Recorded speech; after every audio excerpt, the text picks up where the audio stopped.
Князь Владимир – комфортабельный девятипалубный теплоход, полноценный плавучий отель, в котором есть все необходимое для разнообразного и безопасного отдыха. На корабле могут разместиться почти 1000 туристов и 250 членов экипажа. На борту 360 кают, 4 бассейна с морской водой, спа-зона, 2 ресторана, кинотеатр, дискотечные и концертные площадки, детская игровая комната и многое другое. Лайнер работает во время туристического сезона с апреля по октябрь, и в скором времени князь Владимир причалит к берегам Абхазии. Это стало возможным благодаря соглашению между госкомпанией «Абхазское морское пароходство» и фирмой «Черноморские круизы», подписанному в рамках Российского инвестиционного форума в Сочи. Это соглашение стало продолжением той встречи, которая состоялась в ноябре между президентом Абхазии и Российской Федерацией. Там этот вопрос обсуждался, были даны соответствующие поручения российским профильным органам и Министерству экономики. Вот эти поручения отработаны, и вот это соглашение подписано. Туристы, которые пользуются этим видом транспорта, посещая город Сочи, до этого пересаживались в экскурсионные автобусы и посещали Республику Абхазия, потому что у нас очень много достопримечательностей, которые привлекают туристов.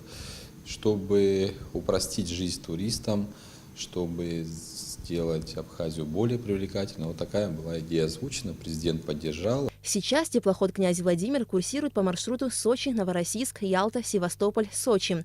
В ближайшем будущем к этим городам добавится и Сухум. Пробные круизы состоятся уже этой осенью. В части экономических выгод, конечно, есть определенные выгоды, когда увеличится поток туристов, но это, конечно, не такой значительный будет поток, чтобы говорить о каких-то резких скачках экономики, но тем не менее есть вопросы больше символического характера. Мне кажется, что если такого рода корабль подойдет в послевоенное время впервые, это больше такой символический будет момент, связанный с тем, что Абхазия возрождается. Конечно, диверсификация транспортных путей. Вы знаете, что у нас только сегодня сухопутный транспорт, это железнодорожный и автомобильный. То есть аэропорт у нас, к сожалению, пока не работает.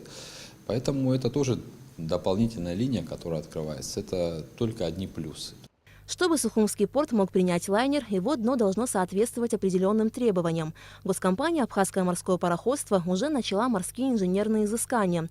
Работы проводятся с привлечением российских специалистов. По предварительным оценкам, дно акватории Сухумского порта в хорошем состоянии. В нашей компании проводятся работы по снятию остаточной минной опасности на акватории порта Сухум.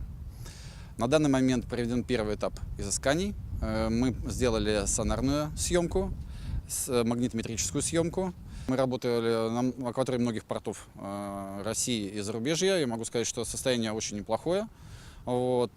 Есть какие-то определенные моменты, которые в дальнейшем должны будут водолазы обследовать. Но на сегодняшний момент пока говорить рано. Должны быть проведены все-таки камеральные так называемые работы, то есть работы в офисе по обработке материалов.